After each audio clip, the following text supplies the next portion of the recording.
मनीष उबर का ड्राइवर वो अपनी एक सवारी को छोड़ने के लिए जा रहा था। वो दिल्ली के अंदर काम करता था और अभी उसे लगभग 1 महीना ही हुआ था और ये कहानी हम सुना रहे हैं जब उबर की शुरुआत हुई थी। 2009 की ये बात है। दिल्ली के अंदर उसे काम करते हुए ज़्यादा समय नहीं हुआ था, 1 ही महीना हुआ था और उसे लगता था कि उसे बहुत पैसा इससे मिल जाएगा, कम से कम उसका परिवार इससे चल जाएगा। वो आया था भागलपुर से, तो ज़्यादा कुछ दिल्ली के बारे में नहीं जानता था क्योंकि ये सर्विसेज भी नई आई थी। तो काफ़ी सारे जो ड्राइवर थे उनके अंदर एक सुकून था कि शायद इससे हमारा घर अब अच्छा चल जाएगा। फिर क्या था, इतने में ही एक नई बुकिंग मनीष ने बुक कर ली और वो आई थी उसके पास कैंटोनमेंट एरिया के पास। जैसे ही उसके पास में ये बुकिंग आई, वहाँ से कॉल आया। जब कॉल आया तो वहाँ दूसरी तरफ से फ़ोन उठाने के बाद और मनीष के फ़ोन उठाने के बाद दूसरी तरफ से एक महिला बोलती है, आपको कितना समय लगेगा? अगर आप जल्दी आ जाएंगे तो मेरे लिए अच्छा रहेगा, मुझे लेट हो रहा है ऑफिस जाने के लिए। और जैसे ही मनीष कोई रिप्लाई देता उससे पहले उस महिला ने फ़ोन काट दिया। जैसे ही फ़ोन कटा, मनीष ने दिमाग में ये सोचा कि अजीब था, इन्होंने तो मेरा आंसर भी नहीं सुना और बोल के फ़ोन काट दिया। अधिकतर ये होता था कि मनीष पूरा एक्सप्लेनेशन देता था फिर फ़ोन कटता था। फ़ोन रखने के बाद मनीष भी सोचा कि हो सकता है लेडीज़ हैं, महिला हैं, जल्दी होगी, क्योंकि ये तो जनरल सी बात है। मेट्रोज़ में रात में सब लोग ऑफिस जाते हैं, नाइट ड्यूटी करते हैं। फिर क्या था, मनीष ने जो ऑलरेडी सवारी बैठी हुई थी उसे उठाया, ड्रॉप उसका आ गया था और जल्दी से गाड़ी घुमा के चल दिया दिल्ली कैंटोनमेंट रोड की तरफ। जब वो उस तरफ गया तो रास्ते में ही बहुत अजीब सा उसे लगा, सन्नाटा, वहाँ से बहुत ही कम गाड़ियाँ गुजर रही हैं। उसने सोचा रात है, हो सकता है यहाँ पे गाड़ियाँ इतनी नहीं आती होंगी, इसलिए मैडम ने कहा होगा कि जल्दी आ जाओ। फिर क्या था, वो पहुँच गया उस लोकेशन पे जहाँ से कॉल आया था, जहाँ से बुक हुई थी उबर। जब वो पहुंचा तो उसने कॉल किया, जैसा कि जनरली ड्राइवर करते हैं। जैसे ही कॉल किया तो एकदम से दरवाज़ा खुला, मनीष डर गया और कॉल उठाती उस महिला ने बोला मैं आ गई और पीछे बैठ गई। मनीष को बहुत अजीब सा लग रहा था। जब वो बैठ गई उसके बाद उसने कहा मैडम, जैसे कि जनरली OTP आता है, कोड मांगा। कोड उस महिला ने बताने की जगह उसे दिखा दिया। फिर क्या था, वो मनीष को थोड़ा ये सब कुछ अजीब सा लगा।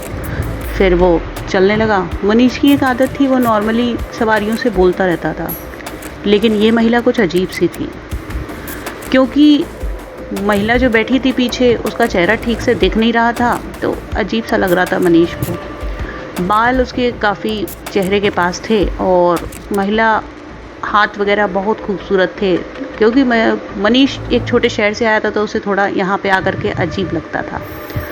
फिर क्या था, वो चलते चलते बोलने लगा, मैडम आपने तो फ़ोन किया, आपने अपनी बात बोली और मेरी बात आपने सुनी ही नहीं। इतने में महिला ने कुछ नहीं बोला। मनीष को लगता है ये ज़्यादा गुस्से वाली हैं। उसने कहा कि देखो मैं अपने समय से पहले ही आ गया हूँ, आप मुझे 5 स्टार रेट कर देना। आपका कॉल आया था तो मैं समझ गया था आपको कोई इमरजेंसी होगी। तभी महिला बोली, बातें कम करो और गाड़ी चलाओ, मुझे जल्दी है, जल्दी चलो। ऐसा बोलते वक्त उसका गुस्सा और उसकी आवाज़ के अंदर भारीपन था, जिससे कि अब मनीष को थोड़ा सा डर लगने लगा। जैसे जैसे वो आगे गए तो गाड़ी कुछ अजीब सी चल रही थी। मनीष को ऐसा डर लगा कि कहीं गाड़ी ख़राब ना हो जाए, क्योंकि रोड पे काफ़ी सन्नाटा था। अब मनीष को थोड़ा डर लगने लगा। इतने में ही क्या हुआ कि रोड के जो लैंप जल रहे थे साइड वाले, वो बंद हो गए। अचानक से बिजली कड़कने लगी। अब क्या था, मनीष का डर के मारे बहुत बुरा हाल था। इतने में उसने देखा सामने से उसके गाड़ी के आगे कोई एक महिला बढ़ती चली आ रही है। अभी तक तो उसे कोई भी नहीं दिख रहा था। उसे बहुत अजीब लगा, उसे डर लगा। जब उसने ये देखा तो उसके बाद उसने गाड़ी को एकदम से ब्रेक लगाया। महिला उससे टकरा के उसकी कार से और नीचे गिर गई। जैसे ही नीचे गिरी तो मनीष निकला गाड़ी से और बाहर जाके उसको हेल्प करने के लिए उठाने ही वाला था। उसने नीचे देखा और वो शॉक रह गया, क्योंकि गाड़ी से तो कोई टकराया ही नहीं। और ना ही वहाँ पे कोई और महिला थी। फिर वो पसीने पोंछते हुए इधर उधर देखने लगा और घबराने लगा। उसे पता नहीं बहुत ज़्यादा पसीने आने लगे और चारों तरफ अंधेरा, कड़कती हुई बिजली और बहुत तेज़ी से बारिश स्टार्ट हो गई थी। तभी उसे ख्याल आया अपनी गाड़ी में बैठी हुई सवारी का। उसने सोचा उन्हें तो जल्दी भी है और वैसे ही बहुत गुस्सा कर रही हैं, अब कहीं नाराज़ होकर उतर ही ना जाएं। तो वो गाड़ी को जल्दी से अंदर जाके स्टार्ट करने लगा। इतने में ही उसे इतना डर लगा, उसे बहुत घबराहट होने लगी। अब उसको पसीने गाड़ी में बैठे बैठे भी आ रहे थे। वो महिला से बोला, सॉरी मैडम, आगे गाड़ी से कोई टकरा गया था, आपने भी देखा था ना, लेकिन बाहर गया तो मुझे कोई भी नहीं दिखा। तभी महिला भारी सी आवाज़ में बोली, क्यों, अंधेरे में तुम्हें डर लगता है क्या? और बोलते हुए उसकी आवाज़ आदमियों जैसी होने लगी। अब मनीष के पसीने छूटने लगे। मनीष को अधिकतर लोगों से बात करने की आदत तो थी, क्योंकि उसकी उम्र कुछ ज़्यादा नहीं थी, वो अभी कुछ 22 साल का ही था। वो घबराने लगा। उसने घबराते घबराते बोला, मैडम ये आप कैसी आवाज़ में मुझसे बात कर रही हो?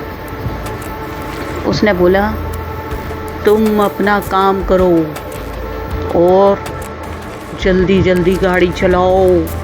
जैसे ही उसने ऐसी आवाज़, भारी आवाज़ को सुना तो वो बहुत डर गया और वो गाड़ी को चलाना नहीं चाहता था। उसके हाथ जैसे स्टीयरिंग पे चिपक ही गए थे। स्पीड अपने आप गाड़ी की बढ़ती ही जा रही थी और अब गाड़ी उस दिशा में जा रही थी जिस दिशा में वो ले जाना नहीं चाहता था।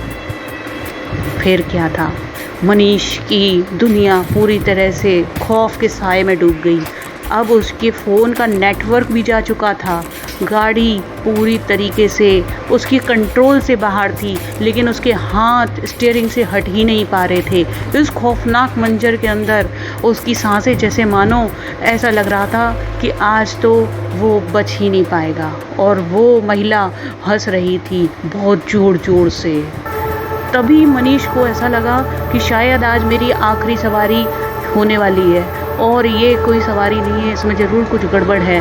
और फिर क्या था, वो सवारी अचानक से आगे आकर के मनीष के बगल में बैठ जाती है। अब मनीष की आंखें बिल्कुल सीधी, वो उसे देखना भी नहीं चाहता था, क्योंकि जब वो बैठी थी तो उसे देखना चाहता था, लेकिन अब वो उसे देखना नहीं चाहता था। फिर क्या था, इतने में ही वो महिला उसकी तरफ मुंह घुमाती है और उसकी गर्दन जैसे मानो कि गोल गोल घूम रही हो पूरी 360 डिग्री में। और मनीष की धड़कनें जैसे कि सीना फाड़ के बाहर ही आने वाली थी। उसका दिल इतनी ज़ोरों से धड़क रहा था, ऐसा पहले कभी नहीं हुआ था। मनीष इतना डरा सहमा और वो चाहता था गाड़ी से उतर के भाग जाना, लेकिन भाग ही नहीं पा रहा था। फिर क्या, मनीष को बहुत ज़्यादा डर लग रहा था। तब उस औरत ने हंसते हुए उससे कहा, क्या हुआ, तुम्हें क्या मुझसे भी डर लग रहा है? देखो मुझे, मैं कितनी खूबसूरत हूँ, मेरी तरफ मुँह करो। लेकिन मनीष घबरा गया था। तब मनीष को यही आया कि मैं शायद अब बच नहीं पाऊँगा, और वो इतना ज़्यादा डर गया था। तब मनीष ने हनुमान जी को याद किया और हनुमान जी की चालीसा को तेज़ तेज़ बोलने लगा।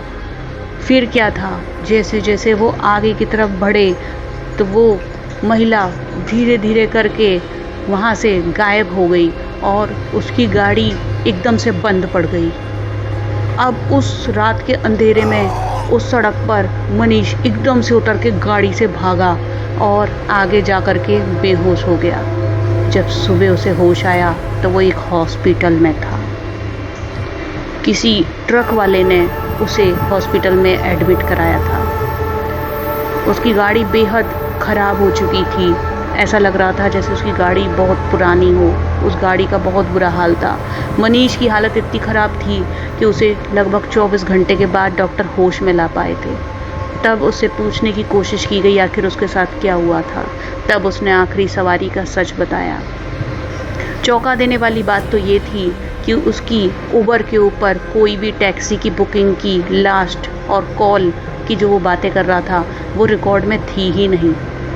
और वो ना ही तो किसी नशे में था और ना ही उसका किसी से एक्सीडेंट हुआ था, लेकिन वो जिस रास्ते पे गया था उस रास्ते पे अक्सर हादसे होते थे। अब मनीष ने सबको सच बताया और अपना हादसा सबसे शेयर किया। ये कहानी मनीष के माध्यम से हम तक आई है।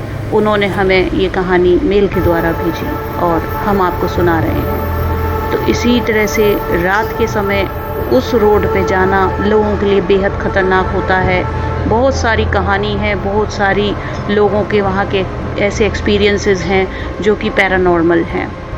काफ़ी पैरानॉर्मल टीम भी वहाँ पे गई हैं जिन लोगों ने उस रोड की नेगेटिव ऊर्जा को देखा है। कहते हैं वहाँ पे महिलाओं के साथ में कुछ गलत हादसे भी हुए हैं, कुछ लड़कियों के साथ में, और काफ़ी सारी ऐसी स्टोरीज़ हैं। वो रोड ही अपने आप में बहुत भयावह है, इसीलिए तो वहाँ मनीष को कोई भी दूसरी टैक्सी या गाड़ी नहीं दिख रही थी, क्योंकि मनीष बाहर का था, इसलिए इन सब चीज़ों में फंस गया।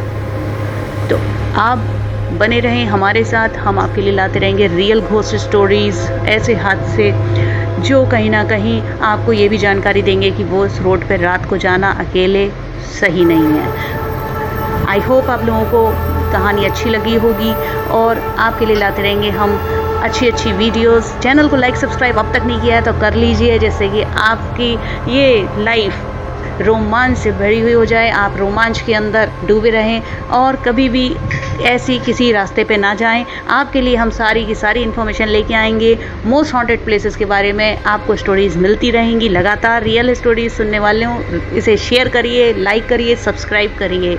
मिलते हैं नेक्स्ट वीडियो में, तब तक रहें फिट, फाइन एंड हेल्दी।